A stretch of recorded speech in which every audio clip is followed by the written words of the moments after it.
बिहार की राजनीति में एक और ट्विस्ट आपको बहुत जल्द देखने को मिलेगा और ये ट्विस्ट आने वाले कई सालों तक के लिए, कई चुनाव तक के लिए अपना ट्रेंड सेट करेगा। आपको बता दें कि लगातार बिहार में दो धाराएं चल रही हैं, एक इंडिया और दूसरा एनडीए।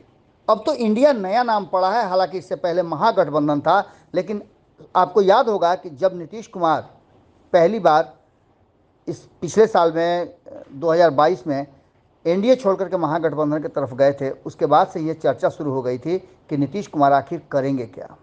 नीतीश कुमार क्या करेंगे, इस पर चर्चा चल ही रही थी कि तीसरे मोर्चे की एक सुगबुगाहट शुरू हो गई और प्रशांत किशोर का नाम लेकर के ये बातें कही जाने लगी कि वो कुछ बड़ा करने वाले हैं। क्या बड़ा करने वाले हैं, इसका कयास लगाया जा रहा था और प्रशांत किशोर अपने धुन में काफ़ी आगे निकलते जा रहे थे। पैदल यात्रा के बाद प्रशांत किशोर ने पहले ही जो धक्का मारा उसमें वो सफल नजर आए। आपको याद होगा कि एमएलसी चुनाव हुआ था जिसमें एक निर्दलीय उम्मीदवार को समर्थन जनसुराज के लोगों ने किया था। अब ये स्पष्ट हो गया है कि 2024 के चुनाव से पहले प्रशांत किशोर करेंगे क्या। आज जब प्रशांत किशोर का पत्ता खुला तो बहुत सारी बातें खुल करके आ गई कि आने वाले समय में होना क्या है।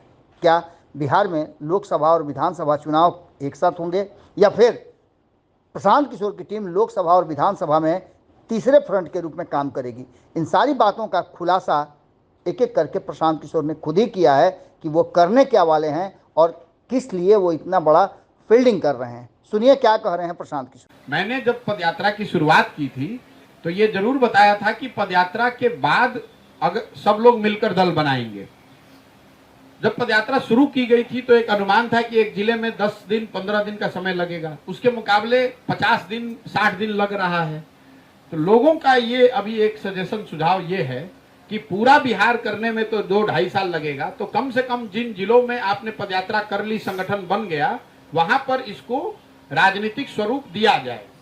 अब ये चर्चा का विषय है, अगले 2-3 महीनों पर इसमें क्लैरिटी आएगी। ये संभव है, मैं आपको रिपीट कर देता हूं, ये संभव है कि जिन जिलों में पदयात्रा हो गई, जहां पर नीचे से संगठन बन गया, जिसमें जनसुराज से लोग जुड़ गए, वहां पर लोग मिलकर ये निर्णय ले सकते हैं कि वो चुनाव लड़ेंगे।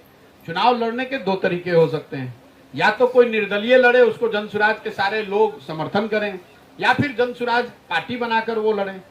अभी आपने देखा होगा एमएलसी का जो चुनाव हुआ, जब मैं सिर्फ 5 जिले में पैदल चल के आया था, 4 जिले चला था, 5वां में चल ही रहा था, तो उस समय एमएलसी का चुनाव हुआ तो लोगों ने मिलकर तय किया कि नहीं, हम लोग को चुनाव लड़ना चाहिए। तो दल तो था नहीं, तो जो भी जनसुराज का एक साथी लड़ा वो निर्दलीय के तौर पर लड़ा। जनसुराज की जो ताकत है, जो लोग जुड़े हुए हैं, उन सब ने मदद की और वो आदमी जीत कर आया। लेकिन इस पर मुझे लगता है कि मैं अक्टूबर के आसपास निर्णय होने की संभावना देखता हूँ। बिहार में जाति एक बड़ी सच्चाई है, सामाजिक राजनीतिक क्षेत्र की बड़ी सच्चाई है। लेकिन इस परिप्रेक्ष्य में मैं आपको 2 बात बताना चाहता हूं, हर मीटिंग में बताता हूं, लोगों को भी, पत्रकारों को भी। बिहार में जाति उतनी ही बड़ी सच्चाई है जितनी कि ये उत्तर प्रदेश और गुजरात कर्नाटक में है। ये जो आप और हम मान लेते हैं कि जाति सिर्फ बिहार में ही है और जातियों पर सिर्फ बिहार में वोट पड़ता है, ये आपकी सोच ठीक नहीं है। दूसरी बात, हर व्यक्ति बिहार में जाति पर वोट कर रहा है, ये भी ठीक नहीं है। इसका मैं आपको उदाहरण भी रोज देता हूं।